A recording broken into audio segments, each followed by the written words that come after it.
Hello दोस्तों, नमस्कार। आज फिर एक नई कहानी के साथ आप सबका अपने चैनल में स्वागत करती हूँ। आज की कहानी है नीला मेम साहब। तो चलिए आज की कहानी सुनते हैं। नीला मेम साहब का लंबा सा परिवार, 3 बेटे 4 बेटियां, एक अदद पति जो नाम भर के हैं, घर में कभी कभार दिखाई पड़ते हैं। अपनी इस छोटी सी रियासत पर नीला मेम साहब रानी विक्टोरिया के भांति शासन फरमा है। वह पेशे से अध्यापिका है और सारे दायित्व उनके हैं, एक सुई से लेकर घर की छत तक, जिसे वह पति को गरिया गरिया के निभाती आ रही है। चेहरे पे एक दम्भ व अहंकार और दूसरों के लिए एक हिकारत का भाव निरंतर छाया रहता है, विशेषतः पति के लिए, जो 1-2 ट्यूशन कर लेने के कारण मास्टर साहब के नाम से जाने जाते हैं। चूँकि पैसे से हाथ हमेशा खाली रहते हैं, 30 पर 41 बेकारी। ऐसे में वह घर में हल्की फुल्की 420 से भी बाज नहीं आते, किंतु अपने सरल व बचकाने स्वभाव के कारण जल्दी ही पकड़े भी जाते हैं। पकड़ने वाली होती हैं खुद नीला मेम साहब। तब वह अपनी विजय पताका लहराते हुए ये बताना नहीं भूलती, पुलिस वाले की बेटी हूँ। उनके इस अभिमान युक्त वक्तव्य का आशय बेशक पुलिसिया डंडे से कम नहीं ही होता होगा। हाँ, सुधिया चिट्ठियों के समरूप अवश्य कहा जाना चाहिए। तब मास्टर साहब भोली और खिसियारी हंसी हंस देते हैं। सालों अभिमान में नीला मेम साहब खासी ख्याति अखजत कर चुकी है। क्या मजाल नाक पर मक्खी भी बैठ जाए। उनके घर के आसपास का सारा मशवरा अनपढ़ और निचले तबके का है। खुद मास्टर साहब की पट्टीदारी भी। इस मामले में वह कीचड़ में कमल है। नीला मेम साहब को यह जाहिलानापन फूटी आंख नहीं भाता। यहाँ तक कि उनका यही आत्मगौरव उनकी निगाह में सबको हकीर बनाए रखता है। किसी बच्चे तक को वह घास नहीं डालती। इस नुकीली मानसिकता के मास्टर साहब जीवन भर शिकार रहे।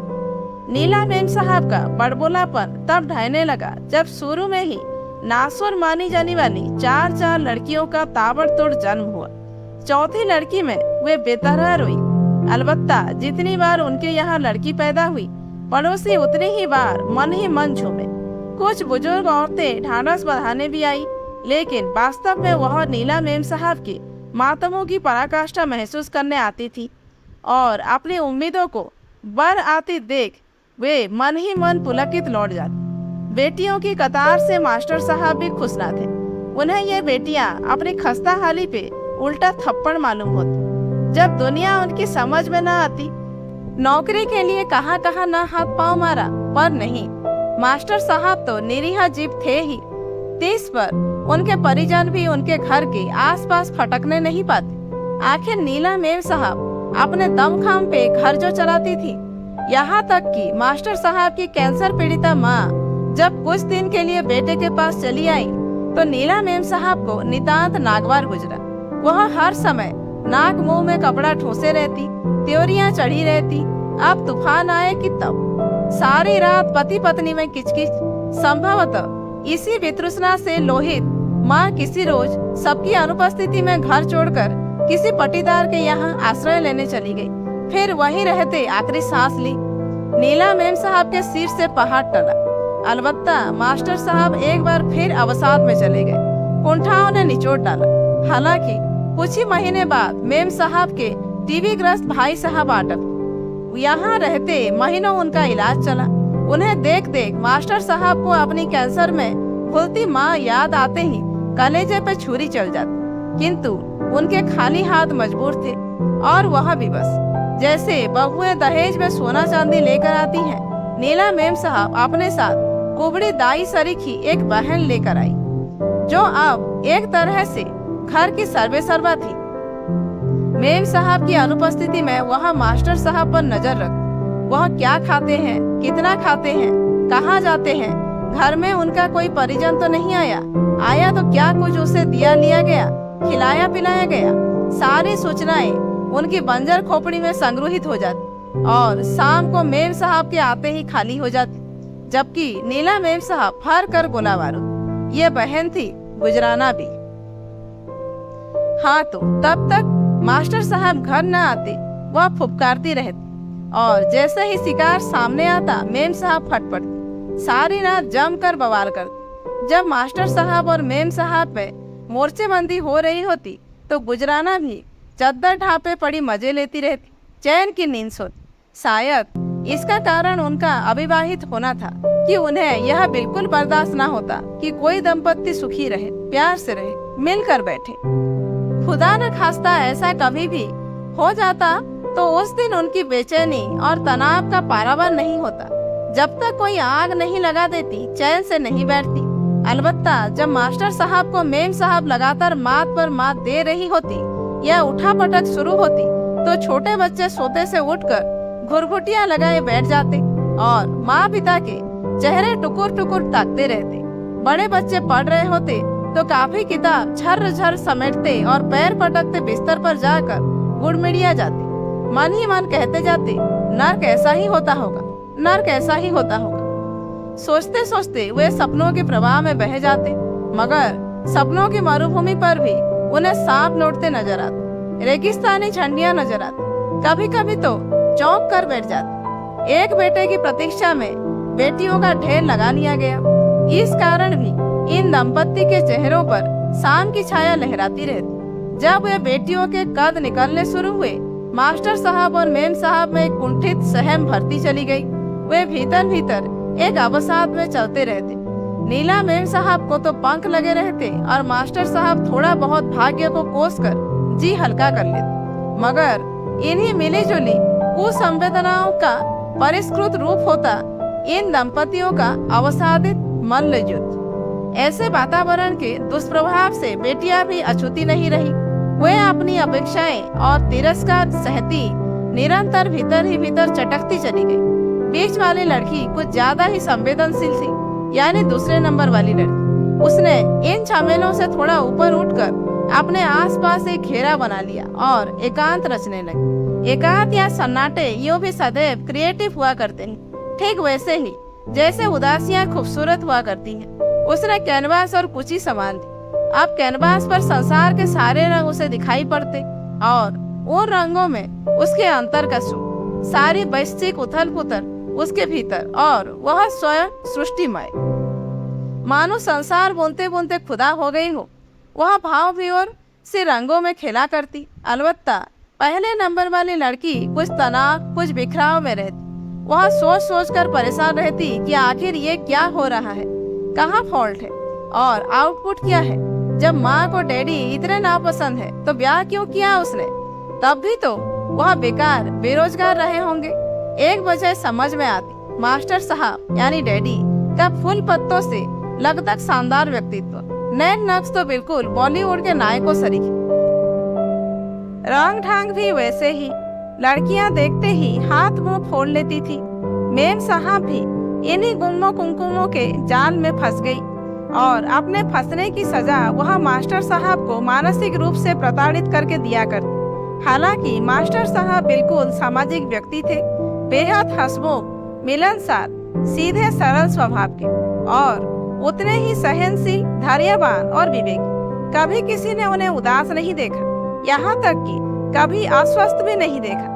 कभी कभार हल्की फुल्की तबीयत गिर जाती तो भीतर ही भीतर कोई दिव्य शक्ति शिफा भी दिला जाती।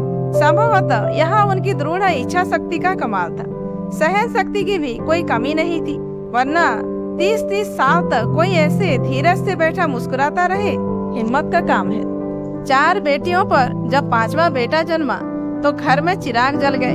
खुशियां मनाने के सारे उपाय किए गए। बेटियों का जो थोड़ा बहुत मान था वो भी जाता रहा। तीसरे बेटे के आने पर बेटियां पूरी तरह खारिज कर दी गई। ज्यादा कहें तो बेटियां आया में तब्दील होती गई। गुजराना बी की चढ़ाई। खैर, परिवार बढ़ता गया, संसाधन घटते गए, कपड़ों पे पैबंद चिपकाए जाने लगे।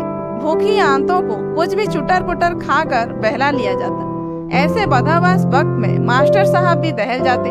वह रोजगार की तलाश में दूसरे तीसरे शहरों में भी भागने लगे, किंतु इससे भी कहाँ कुछ हाथ लगा, सिवाय इसके कि घर में जो 1-2 चीजें थी वह भी बिक गई। बेटियों के कद जितनी तेजी से बढ़ रहे थे, उसकी चिंता में मेम साहब की उम्र उतनी तेजी से घट रही थी। ऐसे में वह मास्टर साहब किसी निरीह चूजे की भांति कोने तलाशते रहते।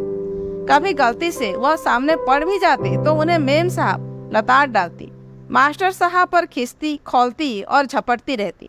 उनकी 2 फुट सुनकर मास्टर साहब का हृदय टुक टुक रह जाता। वह कुड़ते, रित्ते और निढाल हो जाते।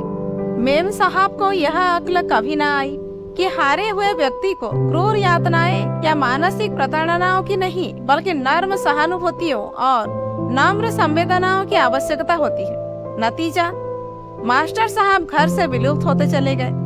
तब वह मुश्किल से 35 के होते होंगे। 35वें साल में माँ चल बसी। तब भी उनकी जेब में खाक उड़ती थी। कर्ज लेकर माँ का क्रियाकर्म किया, किंतु माँ के क्रियाकर्म के लिए ये जुगत उन्हें भीतर तक कचोट गई। माँ बच्चों को उनके जीवन को संवारने में सारा जीवन होम कर देती है, और उसी माँ के लिए 2 गज कफन की खातिर भी जुगाड़ करना पड़े तो इससे विकट दुर्भाग्य और इससे गहरी त्रासदी किसी के लिए क्या हो सकती है। जाने कहां से इतने बादल भर आए थे उनके जीवन में, और वही बादलपन आंखों में सिक्त होता आया था। उनका यहाँ अवसाद और विमूढ़ता अनायास गोधूली में परिणत होने लगे। जैसे आकाश से देवताओं ने पुकार लिया, वह सहसा अलौकिक हो उठे।